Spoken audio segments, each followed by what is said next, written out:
Yeah, why is a foreign entity speaking for America? I mean, think about how crazy that is, right? A foreign minister speaking to Congress? Why is a foreign country speaking to Congress? Oh, that's right, America's not a serious country and the empire is dying. Hamas's bloody rampage. Put on his uniform, grabbed his rifle, but he didn't have a car. So he ran 8 miles to the front lines of Gaza to defend his people. Front lines. Look at this black guy who fights babies. He went to the front lines. Where's the front? It's right by the compound wall.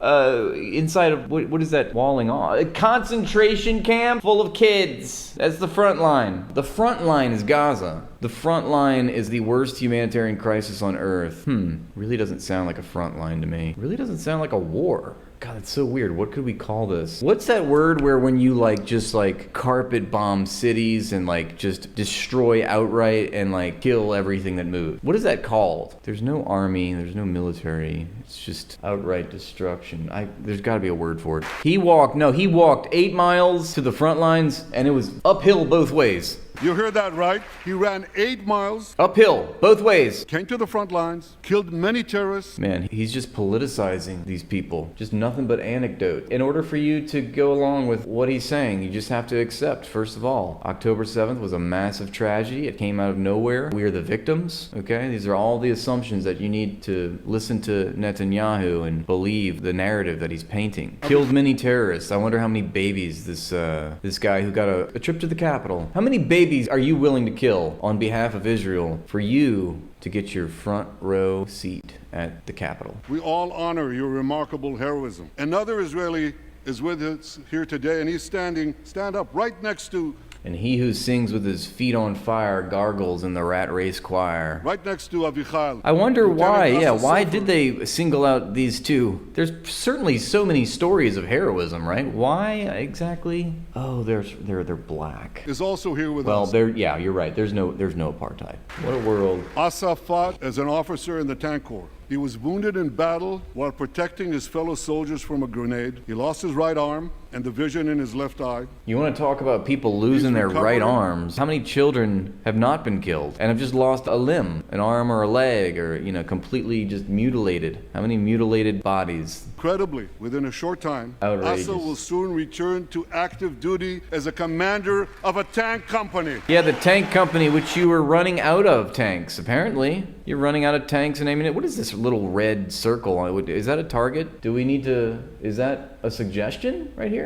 Who is this man? Study history, this shit happens all the time. It's like every age you see people clapping about some Nazi shit. How do they not know that they look like fools? That they will be forever condemned by history. I just learned there is a fourth hero here. Lieutenant Jonathan Ben Chamel. The tiny little lost a leg in Gaza and continued to fight. He needs to work on his orator skills because he ramps it up at weird times. I know he must be nervous because however he rehearsed this in the mirror, it was way more calm, but now he's like, oh shit. It's almost like, oh fuck. Now I remember as he's reading the words, he's like, oh, gotta ramp it up here. It just seems a little contrived, doesn't it? Look. Oh, I thought he's gonna pull out the crutch was gonna turn into a sniper. He'd be like, yeah, for the cameras. But he didn't do that. I wonder how many 3-year-olds he shot in the head. My friends, these are the soldiers of Israel. Unbowed, undaunted, unafraid. These are the soldiers of Israel, fully diapered. Pants full, crying, scared of babies, undaunted by the onslaught of the baby army of Palestine. When these brave diaper soldiers see a gang of 10-year-old kids, they do not run in fear. They run towards the children from hundreds of yards away. As the Bible says, Am kelavi yakum. They shall rise like lions. They have risen like lions. The lions of Judah, the lions of Israel. The lions, huh? Benny boy, why you lying then? Talking about the lions. Why you lying, bruh? The lions of Israel. Ladies and gentlemen, the liars. The men and women of the IDF come from every corner of Israeli society. Every ethnicity, every color, every creed, left and right, religious and secular. All are imbued with the indomitable spirit of the Maccabees, the legendary Jewish warriors of antiquity. With us today. Yeah, remember, we have to invoke ancient times because we're God's chosen people. Yechiel's father escaped the Holocaust and found refuge in America. There we go. As a young Holocaust. man, on October 7th, Moshe volunteered to return to combat. 4 weeks later, he was killed when a booby-trapped mine exploded in a tunnel shaft right next to a mosque.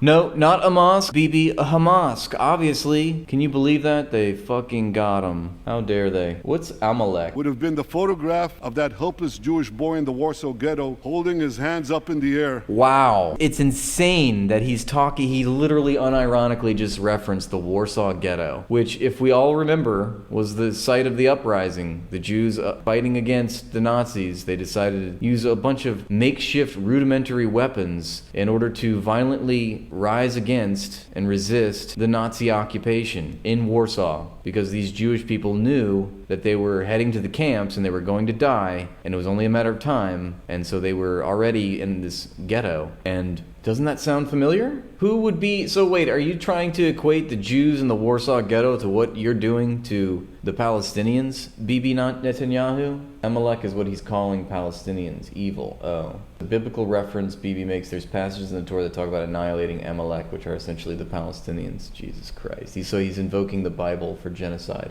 Yeah, I mean, that's a typical Israeli Hasbara. It's amazing that he's talking about the Warsaw Ghetto, which is the exact analogy that I bring up to explain what the Palestinians are going through, why they are choosing to rise up in violence, the same as the Jews in the Warsaw Ghetto to fight against their Nazi occupiers. Well, in this case, we have Israel occupying. Israel is to the Nazis what the Palestinians were to the Jews, are to the Jews in the Holocaust. Rifles pointed at him. The sacrifice of your loved ones will not be in vain. It will not be in vain because for Israel, never again must never be an empty promise. It must always remain a sacred vow. And after October 7th, October 7th, you can't even get it out because you've killed so many children. You can't even see through it all right now. You can't even make the words, can you? You ghoul. It's pretty disgusting. And I love how he says, never again, never again, as he's doing it again, you know? And so what does that tell you? As Norman Finkelstein says, after the Holocaust, the Jews say never again. The Israelis say never again to us. Never again is now. Never again is now. Now that is the first thing that you've said that I actually agree with. Never again is now. That's right. Many choose to stand with evil. They stand with Hamas. Anti-Israel protesters that choose to stand with evil, they stand with Hamas. They stand with rapists and murderers. They stand with people who came in.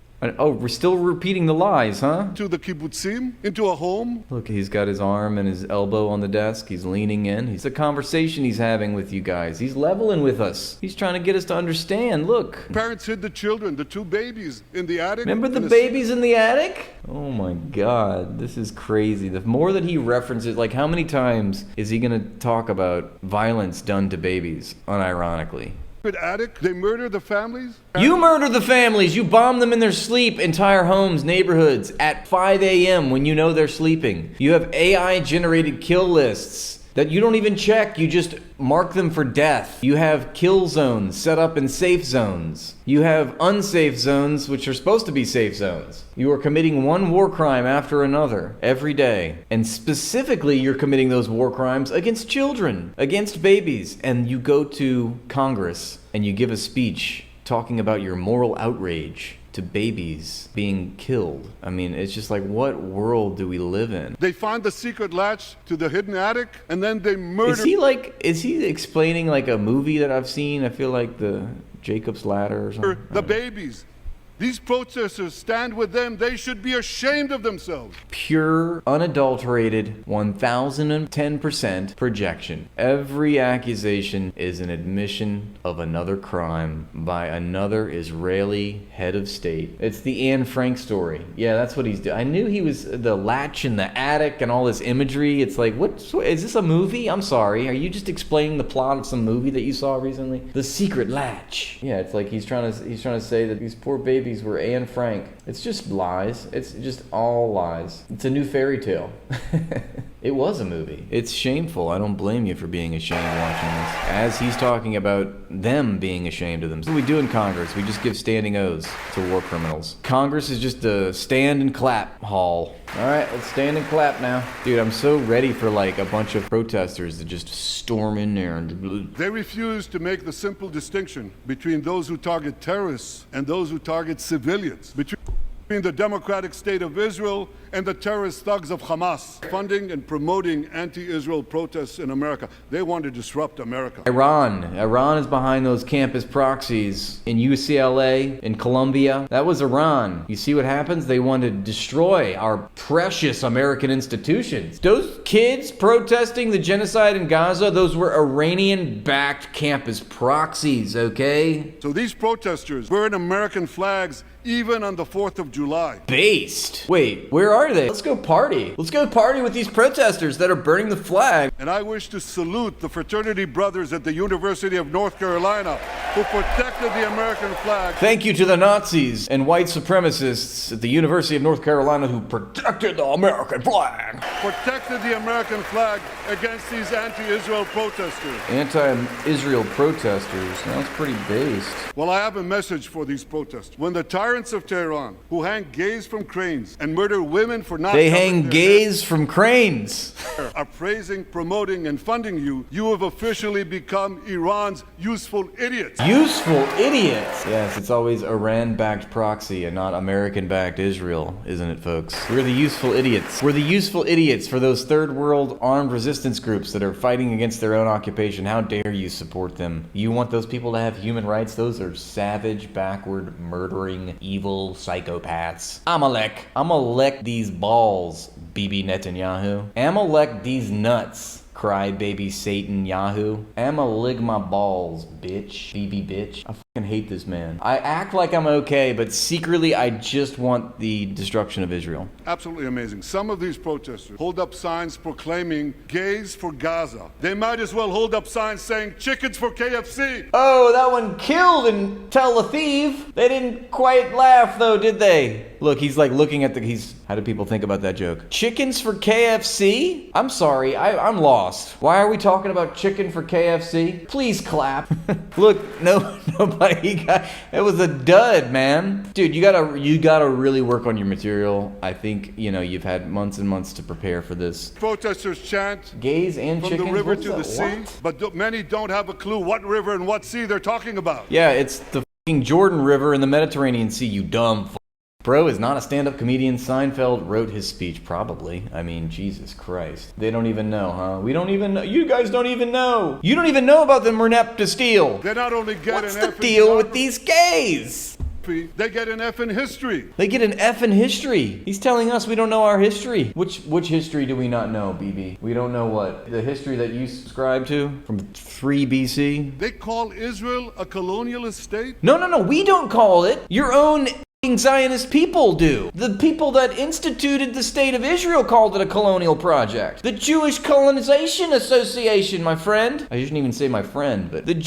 why did they call it the JCA? Why didn't they call it the Jewish Liberation Association if that's what it was? The Jewish Colonization Association was one of the main organs that was able to procure the land from the Palestinians. And what's the C stand for? I don't know. Colonization. Oh, that's crazy. Oh, but we don't know our history. Actually, it's the fact that we do know the history. We do know what Zionist leaders like Vladimir Jabotinsky, who I always talk about and reference when you hear the typical Hasbara, okay, from Israel and its lovers. Vladimir Jabotinsky, who was pivotal, one of the early Zionist leaders, along with others like David Ben-Gurion, is quoted as to saying, Zionism is a colonization adventure. Pretty weird that your own leaders, the people, your predecessors, pretty weird that they all agree that it was a colonization project. Pretty weird that David Ben-Gurion in 1938 said, let us not kid ourselves. We are colonizing Palestine. We come to take their land away, and they don't like that. We're trying to take their country away from them. And in their view, that's what's happening. So that's David Ben-Gurion for you. We can go to Golda Meir in the 1970s. Golda Meir said she is Palestinian. Before Israel, it was Palestine. I'm a Palestinian. That's a quote from your own predecessor, Golda Meir. The list goes on, and the track record is very clear. The Zionist project was always, since its inception,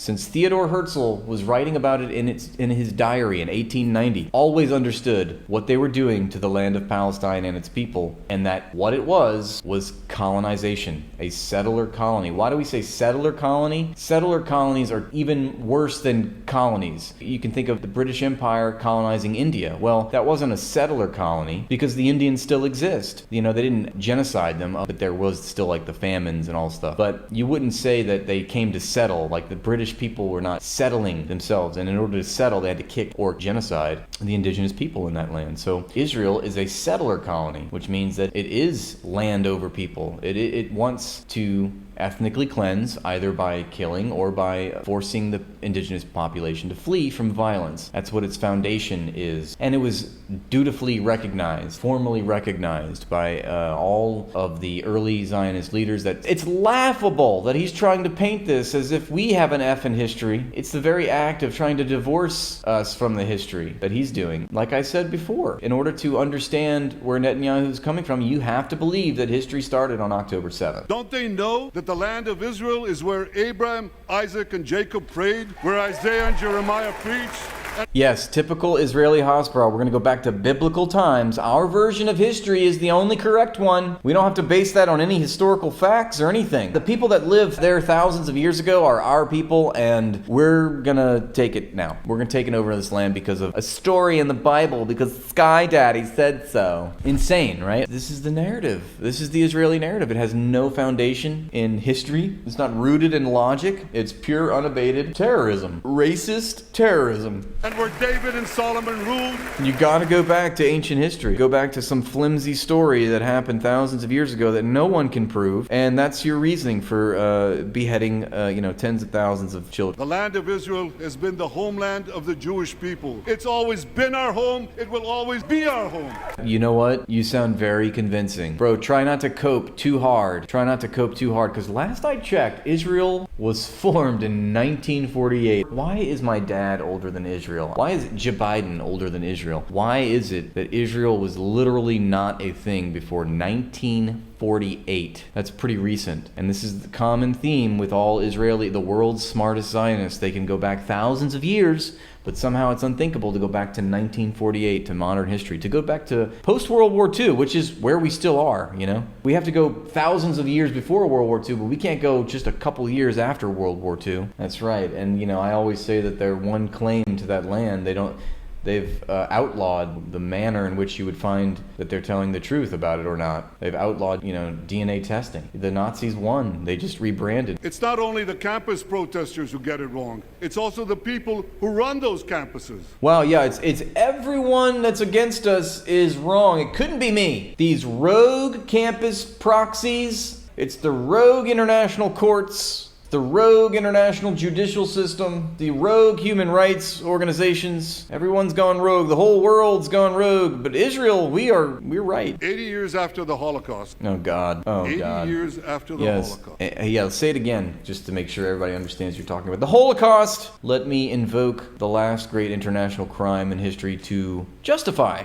the current one. And I will paint myself as the victim, as I was the victim in the Holocaust. I am now the victim still, because if we have to believe that October 7th was a Jewish Holocaust, we have to also believe that Hamas is Hitler, that the Palestinians are just Nazis, and it's the same power symmetry, it's the same power differential between these two social groups. This is a reminder that the Nazi Waffen SS during World War II had the most diverse fighting force army. They were still fascists. I don't know what you mean by diverse fighting force. What do you mean by that? I don't know if it's as diverse as the IDF. I mean, you just saw Bibi Netanyahu point out to a brown soldier in the stands and commended him for his heroic feats. He ran 8 miles. Has anybody ever ran 8 miles? I haven't. I couldn't do it. But you know what? That diaper force soldier, little brown boy, he did. And that means that we're not racist. And we can continue doing what we're doing. So, suck on that, America. What's Saeed saying? Hamas is Hitler. The presidents of Harvard, Penn, and I'm ashamed to say, my alma mater, MIT. Wait, you went to MIT? Wait a second, I thought you were Israeli, dude. How dare these institutions get overrun? The presidents of Harvard and his own alma mater, MIT? Wait, that's almost like Benjamin Netanyahu is not his real name, and he's not actually Israeli. He's American, and he might have even been brought up in a township near Philadelphia. I don't know. That's wild. I think he was born in Israel, but he wasn't raised in Israel, is what I understand. I think, and you know, this is another fun fact you might not know, but Netanyahu is the first prime minister who was actually born in Israel. Before him, no prime minister came from Israel. And I especially love when Zionists try to say that, you know, somebody like Yasser Arafat was born in Egypt. Yeah, why was he born in Egypt? Oh, that's right, because his family fled from the Nakba. It's like, we're gonna force them out and make them flee for violence and create a, you know, international diaspora. Oh, but look, see, they were raised outside of Palestine. There is no Palestine. Well, yeah, that's because you engineered that, you dumb fuck. You literally made that happen. It's more victim blaming. It makes no sense. Couldn't bring themselves to condemn the calls for the genocide of Jews. You remember what they said? They said, it depends on the context. Yeah. Oh, what did they say? Well, let me give these befuddled academics a little context. Ooh, befuddled academics. Befuddled academics. Good. Nice. Look how fucking angry he looks. They're like, okay, yeah, all right, we'll clap. Anti-Semitism is the world's oldest hatred. Yes, and Zionism is the world's largest anti-Semite. For centuries, the massacre of Jews was always preceded by wild accusations. We were accused of everything from poisoning wells, Here we to go. spreading plagues. As you literally poison wells with polio, so the Palestinians will suffer even more. Unreal, dude. Now, just as malicious lies were leveled for centuries at the Jewish people, malicious lies are now being leveled at the Jewish state. That's right, the Jewish state. No, We don't- remember, that's and more conflation of Zionism, of Israel with Judaism itself. There is no difference. Let's invoke the history of the religious faith of Judaism, the history of its people. We're weaponizing that. We're weaponizing all the tragedies that happened to the Jewish people, and we're going to use that as a pretext for our own savage violence. The outrageous slanders that paint Israel as racist and genocidal. And I'm not dignifying this idiot. This idiot is speaking to Congress, the United States Congress. I'm a United States citizen. This is happening. I'm funding this right now. This is being funded by me and by you, and you should care. And we should always look and not avert our eyes and pay attention to what's going on, because it does matter. And to delegitimize Israel, to demonize the Jewish state, and to demonize Jews everywhere. And no wonder we've witnessed an appalling rise of anti-Semitism in America and around the world. My friends, whenever and wherever we see the scourge of anti-Semitism, we must unequivocally condemn it and resolutely fight it, without exception. And don't be fooled. The blood libels against the Jewish state come from people who wear fancy silk robes and speak in lofty tones about AIPAC's got the binoculars. They're like looking at every single member of Congress. Is he clapping? You better clap. You better clap or he's out. On justice, here's a case in point. The prosecutor of the International Criminal Court has shamefully accused Israel of deliberately starving the people of Gaza. This is utter, complete nonsense. It's a complete fabrication. And he slapped the podium. That's how you know he's telling the truth, okay? He means biz-naz. Nazi. So he says the international community is charged us with starving the people of Gaza. This is an outrage. This is not true. Okay, all right. Why? Well, then what's your point? How is that not true?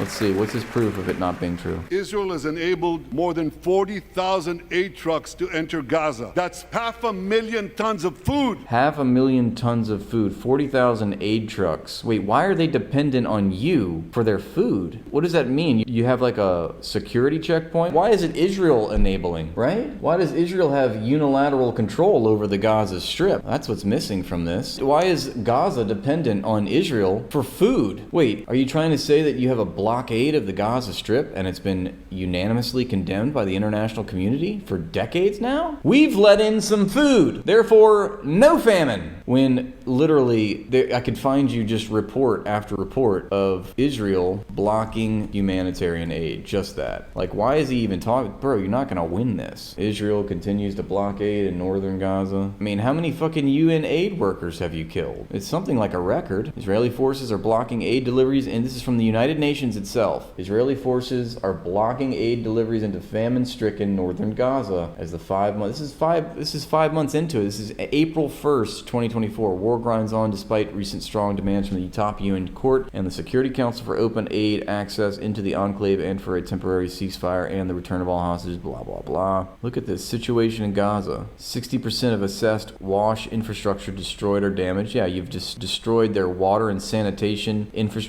2.15 million people projected to face crisis or worse levels of food insecurity. So that's the entire population at this point of Gaza is food insecure. Look at the picture that they used here. Look at this destruction. This looks like Dresden in the 40s. 1.5 square meter of average space per person in IDP shelters reported damage. 60% of all residential buildings as of January, 60% of all residential buildings were bombed and destroyed and damaged. The education, 625,000 students with no access to education. 43% of primary health care centers are partially functioning. This is data that's months and months old, okay? As they systematically destroy a civilization and the international community charges them with producing famine-like conditions in the Gaza Strip, Netanyahu has no shame in acknowledging this and then shamelessly stating propaganda to make us believe that it's not true. What your eyes see, what your ears hear, not true. And that's more than 3,000 calories for every man, woman, and child.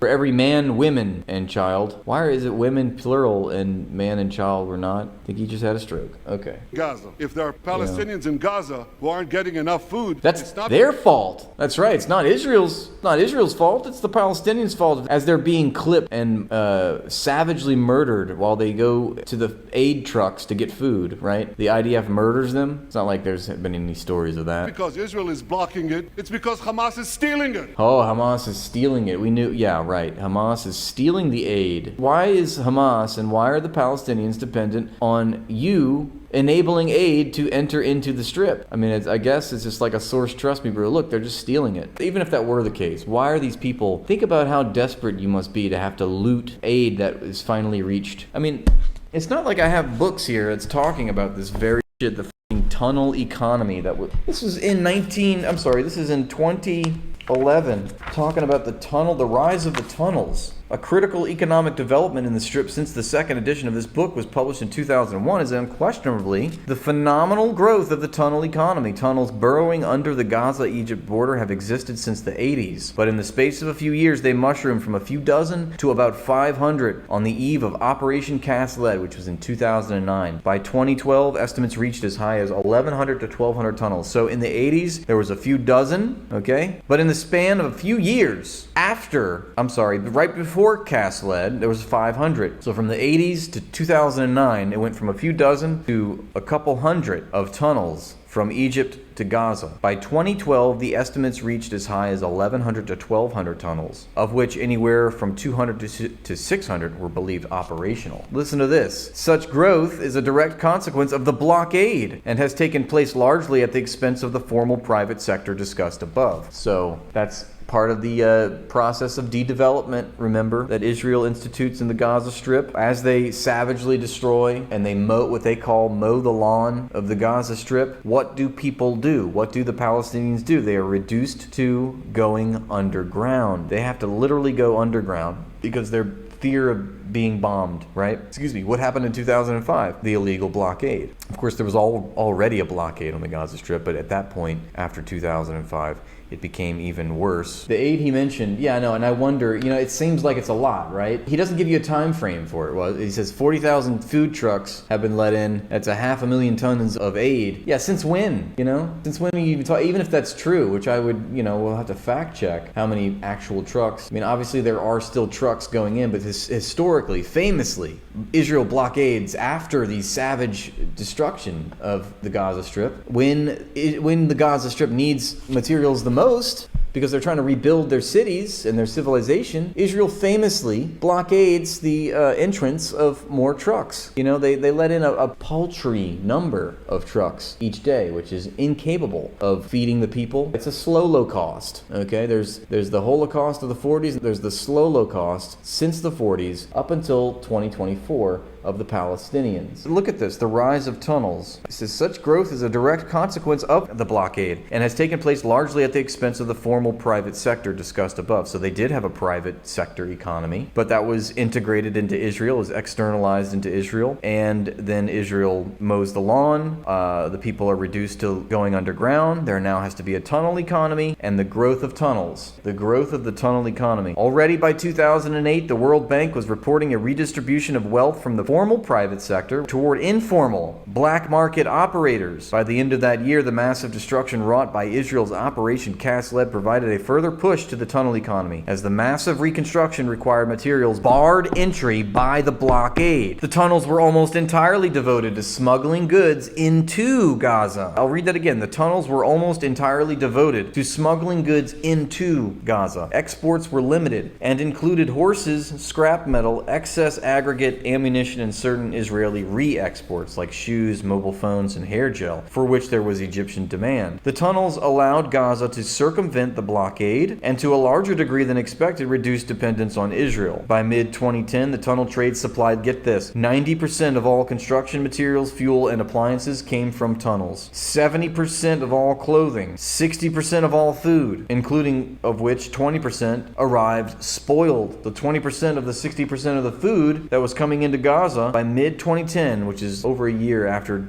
Operation Cast Lead, the most devastating operation in the Gaza Strip, the most severe instance of mowing the lawn conducted by Israel up until that point. According to Nicholas Pelham, who has written extensively on the tunnel economy in the late 1990s, all but 1% of Gaza's total imports came from or via Israel. But by the eve of Operation Cast Lead in December 2008, the ratio had nearly reversed. So in the late 1990s, 99% of Gaza's imports, okay, the imports going into Gaza came from Israel, and that was a direct, result of Israelis' policy of externalization and integration, the political economy of de-development in the Gaza Strip. You had to externalize their economy, you had to integrate your economy into their economy, and externalize theirs. So you had to take, and that has foreseeable outcomes, foreseeable consequences. So in the 1990s, we had that process of integration, externalization that Sarah Roy outlines in this book of the political economy of de-development. And by the eve of Operation Cast Lead, it reversed. So it was 99% of Gaza's imports came from Israel, and now on the eve of Cast Lead, now 99% nearly of Gaza's imports came from tunnels, and only 1% from Israel. The process of de-development, you see? Nixon ordered Cambodian genocide. Clinton sent cruise missiles to Sudan, people died. Obama gave the orders to do drone strikes.